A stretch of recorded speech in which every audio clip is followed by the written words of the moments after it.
42 minutes ago. So far, 2018 has been dominated by a seemingly endless run of huge rap records with intimidatingly long tracklists and runtimes. Eminem, Migos, Post Malone, G-Eazy, and Drake have all held the #1 spot on Billboard's Top Rap Albums chart this year, with LPs that include at least 18 tracks and run for more than an hour. The apparent trend has been met with critics decrying the deluge as a crass way to gaming numbers. Then Kanye West, ever the contrarian, went against the grain by releasing a run of conspicuously brief GOOD music albums that all clocked in at under 30 minutes. It all made us wonder, are rap albums really getting longer? To investigate, we compared the runtimes and number of tracks of the top 20 rap albums on Billboard's year-end charts from the past 30 years. Our data begins in 1988, the first year Billboard's year-end Top R&B Albums chart featured at least 20 rap albums. At this point, hip-hop was evolving from a singles-oriented genre into an album-oriented one. With lengths like Public Enemy's It Takes a Nation of Millions to Hold Us Back 58 minutes 16 tracks, EPMD's Strictly Business 44 minutes 10 tracks, and rap's first double album, DJ Jazzy Jeff The Fresh Prince's He's the DJ, the Rapper 72 minutes 17 tracks among the year's most popular rap records. But overall, the biggest hip-hop albums of 1988 were decidedly succinct compared to what would come later, with the average runtime at about 49 minutes, and the average number of tracks at around 12. And, as always, format played a role. Most people in the late 80s were buying cassettes, and ingrained limitations including the modest capacity of physical media helped keep runtimes in check. The shortest popular rap album of the late 80s was Brooklyn MC Dana Dane's Dana Dane with Fame, which managed to pack all of its goofiness and dark humor into 37 minutes of breezy rhymes and beats. On the other hand, the longest was As Nasty as They Wanna Be by Two Live Crew, 18 tracks and 79 minutes worth of horny, bass-heavy party music, with each of the four members getting their own tape side. While As Nasty as They Wanna's best commercial success was partially due to the censorship controversy that surrounded it, the album was ruled obscene by a federal judge, making it illegal in parts of Florida for almost 2 years. It also helped pave the way for more lengthy, bawdy rap albums. As the 90s progressed, both the average number of tracks and average album runtimes for the biggest rap records increased sharply. This trend peaked in 1998, when hip-hop albums ballooned to an all-time high of about 75 minutes and 20 tracks long. The popularity of star-stuffed movie soundtracks like 1994's Above the Rim 77 minutes 18 tracks and 1998's masterpiece comedy I Got the Hookup 78 minutes 21 tracks, along with cinematic double albums from Tupac, The Notorious B.I.G., and Wu-Tang Clan contributed to the decade's bulge. The 90s also marked the golden era of the CD, which allowed artists to create longer albums without worrying about having to flip over a cassette or vinyl record.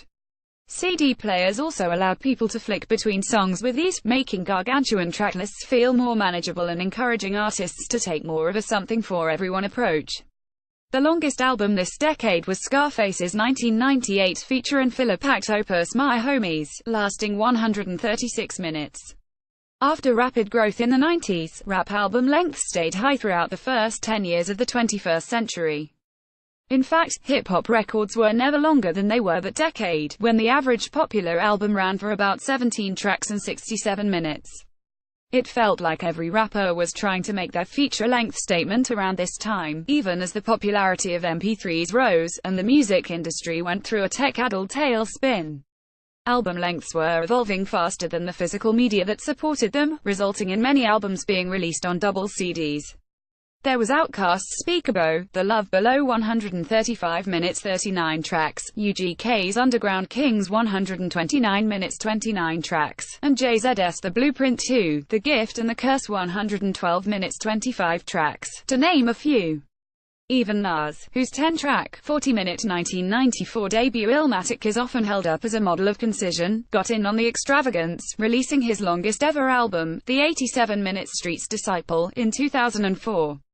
But as rap vets were stretching out their creativity during this time, some younger stars were compressing hip-hop in new ways. The shortest popular rap album of the 2000s was 13-year-old Lil Bow Wow's Beware of Dog, which lasted only 11 tracks and 34 minutes. Meanwhile, newcomers like Lil Jon and Soulja Boy achieved some of the first viral internet hits with quick, catchy hooks and even quicker ringtones, which became a billion-dollar business dominated by rap music in 2007. This shifted the focus of the genre away from albums, and back towards the success of singles. Average album track lengths and runtimes dipped slightly in the early 2010s before steadily increasing over the last few years, as hip-hop R&B became the most popular genre in America. Meanwhile, with the rise of this decade, the average number of tracks has grown, from about 15 in 2010 to 17.5 last year. This could be because services incentivize artists and labels to pad track listings in hopes of capitalizing on these platforms' click-based monetization systems. The expansion of hip-hop's cultural footprint has also played a part. The longest popular rap album this decade was the 2015 cast recording for the wildly successful Broadway musical Hamilton, 142 minutes 46 tracks. That said, the 15 albums that have reached number 1 on Billboard's Top Rap Albums chart in 2018 have had less tracks and significantly shorter runtimes on average compared to records from the previous 3 years.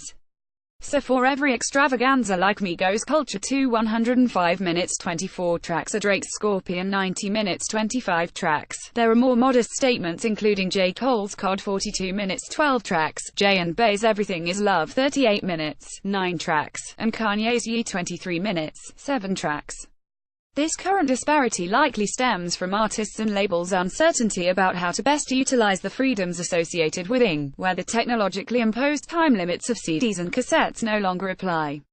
And if the wide range of this year's runtimes tells us anything, it's that rappers are still figuring out how to best navigate this latest technological turn. Back to home.